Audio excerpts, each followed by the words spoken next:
Salut tout le monde, j'espère que vous allez bien. Aujourd'hui le lundi 22 juin 2026, petite vidéo sur les cryptos. Je vais vous faire le récap un peu de ce qui s'est passé cette semaine. On a eu conférence FOMC qui a été nouvelle parce qu'on a eu Kevin Howard qui a fait sa première conférence du coup FOMC. Rappelez-vous, la dernière fois c'était la dernière conférence de Powell.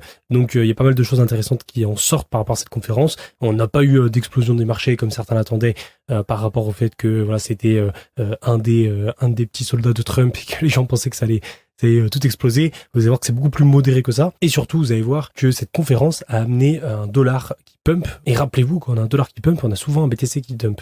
Et là, on pourrait être clairement dans le scénario là que je vous parle depuis assez longtemps, depuis plusieurs mois, sur le fait que le dollar break son range weekly, qu'il accélère à la hausse et que ça emmène le BTC à la baisse, à casser du coup son niveau des 60 000. Ça pourrait être hyper intéressant en termes de timing. On en est vraiment pas très loin et ça pourrait clairement se faire. Donc on va voir ça ensemble. Vous allez voir que sinon on est toujours dans ce petit rebond avec la target des 68 000. On est allé chercher très proche, juste en dessous de la FEG à 66 000 $. On a retracé tranquillement. Vous allez voir qu'on rebondit, on revient chercher quelques FEG daily. Ça peut être intéressant de commencer à shorter BTC. Je vais vous montrer moi qu'est-ce que j'ai fait de mon côté. Donc pour commencer, pour la conférence FOMC, je vous laisserai lire si jamais ça vous intéresse au global. Mais en gros, ce qu'il faut en retenir de cette conférence, c'est que Kevin Warsh, il est arrivé sans parler du fait que voilà, ils allaient baisser les taux de la Fed agressivement comme certains l'attendaient par rapport à ce que voulait Trump. Il n'était pas du tout sur ce discours-là. Du coup, ce qui a calmé, j'ai l'impression, les gens par rapport à ça. Et du coup, il est plutôt parti sur ce que visait Powell de base, avec un message bien discipliné, ouais, plutôt sur l'objectif de l'inflation, qui est la chose principale que vise la Fed depuis quelques années. C'est vraiment de réduire cette inflation qui a été très haute depuis l'explosion monétaire qu'il y a eu en 2021, avec l'impression monétaire qui a été très importante, qui a fait que l'inflation a explosé. Et depuis 2022, on essaie de vraiment réduire cette inflation. Et c'est pour ça que les marchés, pas forcément dans un bull run énorme qu'on a pu connaître en 2021, parce qu'on est plus dans un QT en fait qui réduit l'impression monétaire. Comme vous le savez, on a eu la fin du QT en fin d'année dernière, donc en décembre 2025, et je vous avais bien dit à ce moment-là qu'il fallait faire gaffe à ce piège-là, que beaucoup de gens pensaient que fin du QT égale début du QE, mais pas du tout. Et qu'en général, on avait plutôt un QE qui mettait 6 mois, 1 an, parfois 2-3 ans avant de se lancer après un QT. Moi, je vous ai expliqué à ce moment-là que ce que je visais, c'était plutôt un début de QE pour fin 2026, même voire plutôt 2027, suivant comment ça se passe par rapport aux décisions de la Fed. Mais en général, c'est plutôt 1-2 ans qu'il faut compter dans ces conditions économiques-là pour relancer un QE. Et là, on le voit, ça tarde un peu plus. On n'aura peut-être pas le début du QE pour cette fin d'année, mais plutôt pour 2027. Et vous voyez, Kevin Warsh, ce qui est étonnant, c'est qu'il n'a pas du tout été hawkish dans le ton qu'il a voulu donner. Et en fait, d'habitude, la Fed est plutôt guide, rassure, va donner en permanence une feuille de route aux investisseurs. Et là, en fait, il a rien dit. Il a juste dit, je vous donne 0 info et terminé. Il n'a pas essayé de rassurer ou de guider, en fait, si vous voulez, les investisseurs. Et au final, c'est pas plus mal parce que c'est ce qu'on attend de base d'un directeur de la Fed. Donc conférence plutôt neutre, toujours l'objectif des 2% d'inflation, ça n'a pas changé. On a toujours, et ça c'est quand même pas mal, 9 membres du FOMC qui semblent toujours inquiets sur le risque inflationniste. Et du coup, tout ça a fait que les marchés ont plutôt eu un petit peu peur, ce qui explique un peu la baisse qu'on a eue sur le marché et la montée du dollar. Du coup, voilà, on a eu un Kevin Warsh qui était attendu un peu plus positivement, j'ai l'impression, et qui au final était reçu un peu plus négativement par rapport aux investisseurs, parce qu'il a été moins rassurant, moins dans le fait de guider les investisseurs par rapport à ce que pouvait faire Powell à l'époque. Et du coup, les marchés ont un peu réagi par rapport à ça, mais en vrai, la conférence, ça n'a pas changé non plus 10 000 choses. En fait, juste on suit la ligne directrice qu'on a, objectif inflation 2%, et on bouge pas de ça. Et du coup, jusqu'à la fin d'année, logiquement, on devrait plutôt être de nouveau sur une restriction monétaire, enfin sur des taux inchangés, même voire éventuellement qui montent, pour pouvoir continuer à contrer cette inflation. Et au moment où on atteindra les 2% d'inflation, là, paf, on pourra relancer la machine avec le QE. Mais voilà, c'est pas pour tout de suite, et ça a du coup l'avantage de valider le scénario qu'on a depuis 8 mois maintenant, qui est qu'on vise le bear market jusqu'à la fin d'année, avec, rappelez-vous, le temps de cycle, qui est en général le bear market pour entre septembre et décembre 2026, donc dans ces zones-là, avec un BTC vers les 40-50 000, comme on l'a vu ensemble.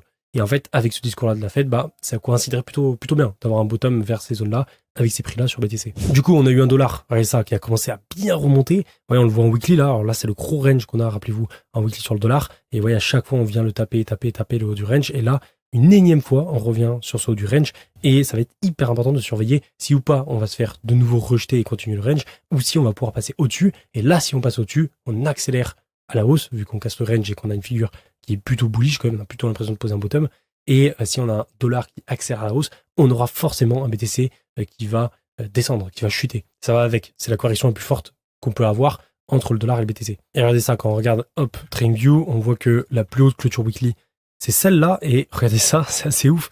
Mais en gros, on est venu clôture en weekly juste en dessous de l'ancienne clôture la plus haute en weekly qu'on avait ici.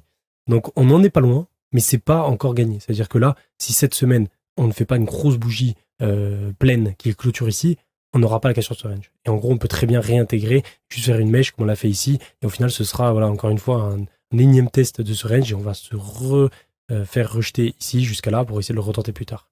Mais perso, je suis plutôt confiant en fait pour qu'on casse ce range en weekly sur le dollar par rapport à ce qu'on a eu déjà sur la FOMC et surtout par rapport à la forme que c'est en train de prendre au niveau analyse technique. Regardez ça, franchement, c'est super propre. On a notre top ici, on descend, pareil, on forme notre range, on fait ici la déviation du range. On vient complètement casser pour la phase de hausse qu'on avait eue ici en 2024, fin 2024, début 2025. On avait quasi le top sur les altcoins, rappelez-vous. Ensuite, on chute complètement et là, on forme notre range bien chiant depuis quand même pas mal de temps, depuis un an. Ça fait même plus d'un an qu'on est dedans. Et là, avoir la sortie de ce range à ce moment-là, c'est parfait. Ce serait parfait parce que ça coïnciderait pile avec BTC, vous voyez, qui est descendu de 60 000, qui a fait son rebond, qui là est revenu ici et qui est là et qui est actuellement juste là. Et rappelez-vous, BTC, qu'est-ce qu'on vise? On vise un petit rebond d'espoir pour revenir vers les 68 000 et ensuite enfoncer très bas. Et avoir cette partie qui s'enfoncerait bas avec un dollar en même moment qui monte serait juste parfait parce qu'en fait, ça nous permettrait d'obliger BTC de baisser par rapport à la montée du dollar et surtout de pousser BTC encore plus bas, avoir un dump plus conséquent si on a un dollar qui bump. Et ça peut être excellent pour aller chercher un bottom bien profond vers les 40, 50 000 $. Donc ça, c'est intéressant. Et ça, franchement, c'est un énorme signal. Ouais, ça fait longtemps qu'on l'attend. Ça fait plus d'un an qu'on l'attend. Ça, c'est un énorme signal. Si la bougie weekly, on le verra dans la semaine prochaine au niveau de la vidéo, mais si la bougie weekly, je tiendrai au courant d'ailleurs aussi sur Twitter, mais si la bougie weekly, voilà, clôture bien au-dessus de ce niveau, on risque d'avoir la cassure et une accélération du dollar. Et là, à mon avis, que le BTC soit à nos targets de rebond ou pas, il faudra short BTC. Parce qu'on sera dans une situation où BTC risque d'accélérer fort à la baisse. Donc ça, c'est plutôt baissier. Au niveau du BTC, je suis toujours dans ce scénario-là. Rappelez-vous, on allait chercher le bottom, on a fait la petite sweep plus bas avant tout des 60 000. Et là, l'objectif maintenant, c'est de rebondir, d'aller chercher la CFG qu'on a essayé ici vers les 68 000. Et comme vous pouvez le voir ici sur TradingView, c'est hyper intéressant parce que, regardez ça, on vient chercher le plus bas, hop, on sweep le plus bas. Ensuite, on remonte, on rebondit. Rappelez-vous notre target qu'on a vu ensemble dans la dernière vidéo, c'était vraiment cette grosse FG ici entre les 68 000 et 70 000. J'estimais que c'était la meilleure FG qu'on puisse aller chercher parce que c'est à la fois le premier niveau de Fibo qu'on va en général chercher pour ce genre de rebond, vous voyez, qui est juste hop ici au début des 68 000 $. C'est aussi la plus grosse FG qu'on a entre les trois ici. Et quand on dézoome un peu, avoir un rebond de cette amplitude par rapport à cette baisse qui donne du coup le rebond de l'espoir comme on l'a vu. Rappelez-vous à chaque fois ici et aussi pareil pour 2022, à chaque fois qu'on a un petit rebond là, et ici et avant, et juste après, on chute fort en fait. Paf, on chute fort. C'est toujours la même chose. Et ben en général, vous voyez, on le voit ici, le rebond est très faible en fait. Et donc, aller chercher cette target des 68 000, c'est pour moi pas le plus haut qu'on pourrait aller chercher. On peut très bien les taper si on veut cette FG-là. Mais dans la logique des choses par rapport à ce rebond d'espoir, ce serait cette target à viser.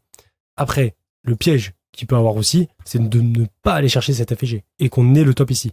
Ça, c'est pas impossible et c'est un peu le dilemme que j'ai actuellement. C'est-à-dire que vous voyez, ici, hop, on est venu chercher la FGH4, hop, je vous ai dit que j'avais longue, je me suis refait stop loss ABE malheureusement. Ensuite, on est monté. Et là, vous voyez, ce qui est intéressant, c'est qu'on s'est arrêté juste en dessous. Et c'est frustrant parce que, regardez ça, en 4 heures, on a le plus haut ici à aller sweep qu'on n'est pas allé chercher. Donc, il y a grave moyen qu'on revienne chercher parce qu'on a pas mal de liquidation, de liquidité dans cette zone. Et en plus de ça, on a toute la FG daily qu'on n'est pas venu toucher. Et donc, aller revenir tester cet endroit-là pour rejeter, ça pourrait être pas mal. D'autant plus que, regardez ça, quand on regarde les liquidations, les zones de liquidation, vous voyez, on le voit clairement par rapport au sweep, regardez ça, sur les 67 000 et quelques et les 67 500 juste en dessous, on a 226 millions de liquidation de longue à aller chercher et 172 millions. Donc on a un gros cluster. Pareil un petit peu au niveau des 68 000, on a 200 millions et un petit peu plus haut vers les 70, on a aussi 200 millions. Mais vous voyez, le plus gros, c'est vraiment dans cette zone-là. On peut un peu plus zoomer si on veut. Vous voyez, là on le voit très très bien. Et ça, on a le petit plus haut ici en 4 heures. Et regardez toutes les liquidations qu'il y a au-dessus. Elles sont vraiment importantes. Elles sont même accumulées depuis le top qu'on a fait là, ce qui est logique parce que c'est l'ancien top. Donc les gens qui short, désolé, ils mettent tout leur stop loss au-dessus du plus haut. Et puis quand on revient juste tester en dessous et on ne vient pas sortir ces liquidations, et bien en fait les gens tous les gens qui se remettent à short dans cette zone, et ben de nouveau ils remettent leur stop loss et leur liquidation dans ces zones là. Ce qui fait que là, vous voyez, on a une accumulation sur ces niveaux-là, qui est assez important. C'est pour ça que ça pourrait être vraiment hyper intéressant de revenir chercher toute liquidation qu'on a ici, en plus de toucher la FG, d'aller chercher le premier niveau de Fibo des 68 000 et ensuite chuter.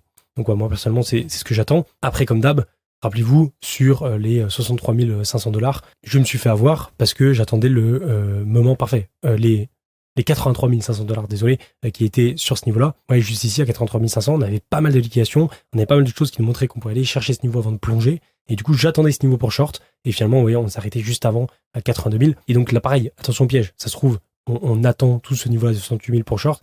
Et on s'arrêtera, on s'arrête juste avant 66 000 et on reviendra pas chercher ce niveau-là. C'est pas ce que je priorise, mais il faut prendre en compte que, ça en daily, vous voyez, on a une petite FG ici qui s'est créée. Et en gros, le scénario que j'aimerais pas voir, mais qui est pas impossible non plus, c'est qu'au final, le top soit ici. On ne vienne pas chercher les liquidités le plus haut ici, plus la FG, et qu'on s'arrête ici, vous voyez. Et ça, on va le savoir aujourd'hui. C'est-à-dire que regardez la clôture daily d'aujourd'hui, si vous voyez que on a une clôture daily qui clôture pile dans la FG, il y a moyen que le top soit ici. Et qu'au final, vous voyez, on revienne juste donc former le top ici à 66 000, on corrige, on crée la FG, on revient tester la FG, on vient clôturer dans la FG, et ensuite, bam, on plonge. Et là, du coup, on accélère à la baisse et ça part sans nous, sans le short. Ça serait vraiment le pire des scénarios. Parce que, encore une fois, du coup, j'aurais attendu de rentrer en short ici pour qu'au final, le top soit juste avant. Ce serait trop frustrant. Et au final, ce serait pas non plus déconnant d'avoir ça. Parce que, vous voyez, avoir un rebond aussi petit, bah, c'est un peu ce qu'on a eu sur les derniers cas où quand on se rapprochait des plus bas, bah, en fait, on avait un tout petit rebond avant de plonger. Et donc, on pourrait avoir ce tout petit rebond avant de plonger. Et pas aller chercher les targets qu'on attend. Donc, je sais pas. Je suis partagé. Personnellement, au niveau de mon short, je suis déjà rentré avec une position ici, à 66 000, qui était dans la FG daily qu'on avait juste au-dessus, donc qui était là. Hop, ouais, je peux vous montrer directement sur BitGet. En gros, là, je suis rentré ici, sur ce niveau-là, donc là, on a bien baissé. Donc, ouais, je suis parti un peu en profit, mais j'ai très peu de positions. C'est-à-dire que là, ouais, j'ai 1100 de marge pour x10, donc c'est-à-dire j'ai 11 000 de positions. Moi, je veux avoir un minimum quand même de 60 000 à 100 000 de positions pour être satisfait de mon trade. Et là, 11 000 de position, ça ne suffit pas. Et vous voyez, les prochaines positions que j'ai mis, elles sont dans les FG au-dessus, qui est à 68 000, 69 000, 69 900. Et là, j'hésite pas mal. J'hésite à rajouter de la position dans cette FG pour jouer éventuellement, vous voyez, ce scénario-là.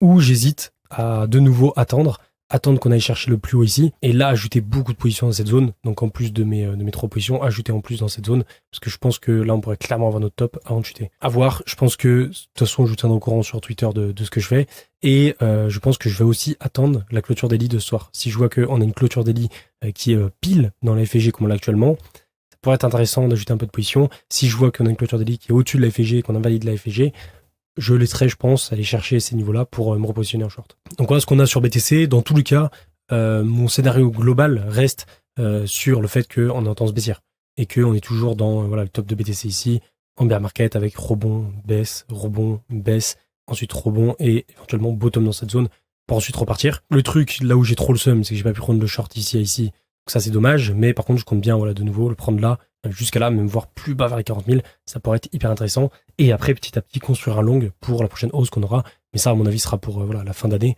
On a le temps. Mis à part ça, je voulais vous passer, rappelez-vous, le MACD en weekly.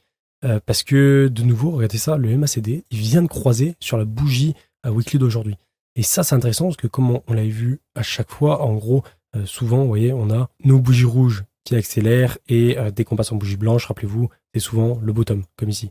Et dès qu'on croise, souvent on est à la moitié du processus là où on accélère si on croise en bullish. Inversement, si on croise bearish, voyez, on a nos bougies vertes ici. Quand on passe en bougie blanche, on est souvent pile sur le top. Et dès qu'on croise, en fait, on est à peu près au lancement, à la moitié de ce qu'on pourrait faire en termes de baisse. Donc après, c'est du weekly. Voilà, c'est le MACD avec un temps de latence, c'est juste un oscillateur. Mais il croise bearish et il va dans le sens clairement d'avoir une baisse qui continue comme ça, quoi. Et avoir des bougies rouges qui augmentent assez fortement, aller chercher un pic de bougies rouges avec des bougies blanches qui commencent à s'accumuler parce que la force vendeuse n'est pas assez forte par rapport à la force acheteuse. Et là, on pourrait avoir notre bottom, vous voyez, à ce moment-là. Ça fera surveiller. Mais bon, pareil, on n'y est pas encore. Mis à part ça, on a notre ETH qui suit complètement BTC. Vous voyez, on le voit clairement, la baisse, le rebond, pareil, on corrige un peu, on a un petit rebond. Ce qui est intéressant avec ETH, c'est qu'il allait chercher beaucoup plus bas, et ça, le sweep du plus bas qu'on avait ici, on l'a explosé littéralement. Là, on remonte, on vient petit à petit récupérer la FG qu'on a au-dessus. On en avait une là qu'on est venu toucher, on en a une grosse ici qu'on pourrait venir toucher si BTC vient en 68 000. Mais sinon, dans le cas contraire, voilà, on est toujours dans le scénario qui est similaire à BTC, hein, voilà, on baisse, on est en bear market, on rebondit, on baisse, on rebondit, on baisse, etc., etc. Le truc à viser pour Ethereum, c'est vraiment les 1004, ouais, les 1004, le plus bas qu'on avait ici, qu'on avait fait durant 2025, durant le Blue Run, c'était quand même assez lunaire. C'est là d'ailleurs je m'étais fait sortir mon gigalong que j'ai pu construire tout le long ici, où j'avais un peu le seum. Et du coup, en dessous de cette zone, ouais, en dessous des 1004, aller sweep ce niveau-là, dans cette zone-là, ça peut être hyper intéressant là, d'accumuler des Ethereum, éventuellement poser un long avec un stop loss sous le plus bas qu'on a ici, et rejouer la prochaine hausse qu'on pourrait avoir après, qui pourrait être aussi violente, tout aussi violente que la baisse qu'on a eu ici. Et le hype aussi, rappelez-vous, je vous avais parlé du hype dans la dernière vidéo, on a vu ensemble qu'on pouvait avoir une épaule tête épaule, finalement, elle n'a pas du tout été validée, elle a été complètement invalidée. On est revenu exploser les FG Daily et H4 qu'on avait ici, juste au-dessus, on est venu chercher les plus hauts qu'on avait laissés dans cet endroit. Et ouais, là, ce qui est intéressant avec le hype, c'est que on est venu sweep ça, et là, on a vraiment l'impression d'avoir un énorme double top en formation.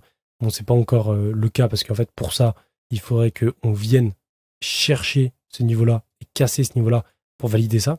Et là, on pourrait revenir beaucoup plus bas. Mais c'est vrai que dans le cas où BTC vient chercher son rebond à 68 000 et ensuite, bam, il plonge, le top du hype pourrait être très bien à cet endroit-là avec un double top comme ça avant de rejeter. Après, le truc, c'est que le hype, vous voyez, quand on dézoome, elle est clairement en tendance haussière et que essayer d'anticiper le short, la baisse d'une tendance haussière, c'est toujours compliqué, je le sais parce que je me suis déjà mangé les dents dessus. Mais c'est vrai qu'une fois par contre qu'on aura la confirmation qu'on casse ça pourrait être intéressant de rentrer, même si c'est un peu plus tard, parce qu'on aura beaucoup plus de chances en fait, si vous voulez, de continuer l'invalidation de la tendance haussière et de partir du coup sur la tendance baissière, enfin de surfer la continuité de la tendance baissière qui suivra logiquement la corrélation qu'on aura avec la baisse de BTC. Au niveau des marches tradis, ouais, ça n'a pas trop bougé, on a eu la baisse, le petit rebond, là on a hâte de voir si ou pas on va former un premier top ici avant de commencer à corriger un peu plus profond et de remonter, ou si on continue et en fait on aura une correction pour plus tard. Dans tous les cas, ce qui nous intéresse le plus, forcément c'est les marches tradis parce que s'il baisse, il y aura une corrélation avec BTC, mais ce qui nous intéresse en priorité, c'est le dollar. Et si on a un dollar qui explose et qui commence à monter, dans tous les cas, quand les marchés traditionnels haussiers, peu importe ce qui se passe au niveau des news sur les cryptos, on aura un BTC qui baisse. Et ça va être notre plus gros déclencheur, si vous voulez, je pense, en termes de dump, de continuation baissière pour BTC. Donc c'est vraiment le truc à surveiller en priorité. Allez, voilà pour tout ça. Ah oui, tiens, je vous avais parlé de FOMO dans la dernière vidéo. C'est un réseau social, je sais pas si on peut l'appeler comme ça, où en gros, tu as un compte et je mets ce que je fais en fait en termes de small caps, ce que j'achète, ce que je vends, etc.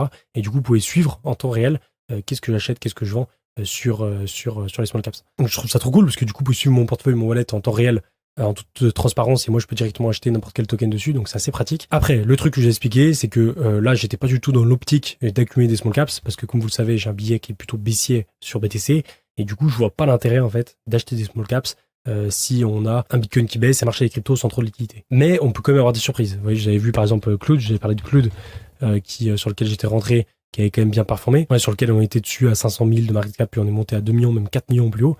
Donc ça c'est cool. Il y a aussi Riverbot sur lequel j'étais, mais j'ai tout revendu et j'ai trop le seum parce qu'il a bien pété. Et ça, il est monté à 1 million de market cap et j'étais rentré sur les 200K, etc. Donc il y a quand même des trucs qui marchent, même si bon, c'est pas l'optimal dans ces conditions de marché. Et là, du coup, j'ai acheté Preload, qui est un nouveau token. On peut voir normalement la tendance. Je vais aller sur mon profil. Et là, en gros, vous pouvez voir sur mon profil, vous voyez, j'ai $520 au total sur mon profil. Donc voilà, j'ai pas mis une grosse position. J'ai $20 en USDC, donc en disponibilité. Et j'ai acheté pour $500 de Preload. Et donc, comme je l'expliquais juste avant, voilà, je suis pas trop bullish sur les small caps parce qu'on n'a pas trop de liquidité et que c'est pas un marché très intéressant pour l'instant. Mais vu que c'était un altcoin là qui est très intéressant Preload et que j'ai des potes qui sont à fond là-dedans, enfin dans l'univers small caps qui sont assez chauds, qui m'ont dit d'en prendre un peu. Du coup, j'ai pris un petit bac de $500, c'est pas énorme. C'est juste pour être exposé, mais voilà, pas avec une grosse position. Après, par contre, si on a un BTC qui chute, qui va vers les 40-50 000 $, là, j'investirai plus, je pense, sur FOMO, à acheter plus de small caps, parce qu'on sera, à mon avis, vers le bottom et qu'on pourra que avoir plus de liquidité sur les small caps. Mais du coup, ouais, vous voyez, quand vous cliquez, ce qui est intéressant, quand vous cliquez sur le token, vous pouvez voir un peu, on a commencé à 2 millions, on a explosé. Alors, ces small caps, on a monté à 30 millions la semaine dernière, enfin le mois dernier, on est redescendu très bas à 3 millions, et là, on remonte à 14 millions. Il y a des trucs qui arrivent sur le token, du coup, c'est pour ça que j'en ai acheté. J'ai pas d'infos, en fait, par rapport à ça, mais c'est juste, je follow, voilà, certaines positions de mes potes qui sont chauds là-dedans, et du coup, c'est le cas pour ça. Si jamais, de nouveau, référal, je vous mettrai mon lien en description si vous voulez follow sur FOMO. Je suis pas sponsor par eux, mais juste je trouve le produit cool. On finit avec Shimakana. 100K Day qui nous dit plus 100K le BTC, la masse, ça va aller à 200K, 300K, 800K. Donc en fait, quand il parle de la masse, c'est tous les retail, tous les gens qui sont sur le marché. Et dès qu'on va à moins de 65 000 $ sur BTC, tous les retail vont dire on va à 50, on va à 40, on va à 30. T'as tout à fait raison. Ça, c'est intéressant comme biais. Hein. C'est un biais cognitif humain, à mon avis. C'est dès que tu vois quelque chose qui est en place, et ben, t'as plus de facilité à imaginer la continuité de ce schéma-là que d'aller chercher l'inverse. Et donc, si vous voulez, quand BTC monte, et ben, on va toujours imaginer des targets toujours plus hautes. Et quand BTC baisse, on va toujours imaginer des targets toujours plus basses. Et on va avoir du mal à se dire, voilà, à ce niveau-là, bah ça va peut-être s'inverser. C'est ça qui est dur au final, dans les essayer de trouver les tops et les bottoms sur les marchés. Donc je suis plutôt d'accord avec toi. Après, de mon côté, vous connaissez mon point de vue, hein. Moi je pense que même si on va à 40 000, je serai pas là en mode 30 000. Moi mes targets c'est vraiment 50-40 000 depuis le début. Et c'est vrai que ça c'est le piège, surtout sur Twitter, parce qu'en fait, qu'est-ce qui va se passer? Quand on arrive, rappelez-vous, quand on arrivait sur les 98 000, et ben on avait des gens qui pensaient qu'on repartait en bull run et des gens qui pensaient qu'on allait chuter. Du coup, parmi les gens qui pensaient qu'on allait chuter, j'étais dedans et je disais que je pensais qu'on irait à 60K, 70K, etc. Et quand on arrive à ces targets, et ben du coup, je suis là, on va à 50K, 40K, etc. Et si on va à ces targets, et ben ça va être toujours plus bas. Moi, personnellement, comme je l'ai dit, en dessous de 40K, je fais all-in sur BTC parce que je pense pas qu'on ira vraiment plus bas que ça. Mais il faut vous dire que si BTC descend à 50K, on aura tout le monde qui criera au 40K. Si on a BTC qui descend à 40K, on aura beaucoup de gens qui parleront encore du fait qu'on puisse aller à 30K, et ainsi de suite, ainsi de suite. Et du coup, c'est pour ça qu'il faut se fixer des objectifs réalistes à l'avance et s'y tenir. Et c'est exactement ce que j'avais fait dans mon tweet du 24 novembre 2025, qui remonte un peu, il y a plus de 6 mois, il y a 7 mois. Et dans ce tweet-là, je vous expliquais pourquoi je pensais qu'on partait en bear market et que c'était la fin du bull run. Il y avait plusieurs points à ça, au niveau de la macroéconomie. Justement, on en parlait tout à l'heure, mais j'ai expliqué que c'est pas parce que le QT se finit fin 2025 qu'on va direct avoir un QE qui va se relancer. Et je vous parlais même de 6 à 18 mois pour relancer un QE, et que ce serait pas déconnant d'avoir un QE qui arrive dans 6-12 mois, donc plutôt fin 2026, même voire 2027. Bref, il y avait énormément de points que je vous montrerai pourquoi j'étais baissier et plutôt en mode bear market sur BTC, que ce soit au niveau de la macro et au niveau de l'analyse technique. Mais le plus important dans ça, c'était ce que je visais en termes de target. Donc je vous explique ici. En gros, ma zone d'achat commencera à 60 000 $ jusqu'à 40 000.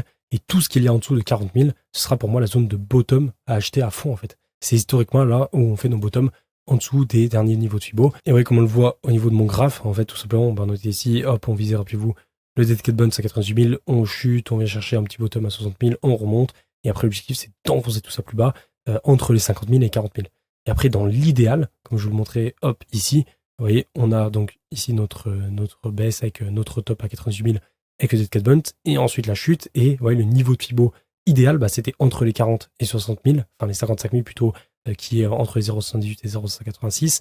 Et l'idéal de l'idéal, ce qu'on faisait tout le temps à chaque bottom de market, c'est en dessous des 0,786 ou pile sur le niveau des 0,786, qui est juste sur le niveau des 39 000, 40 000 $ et ce qui est en dessous.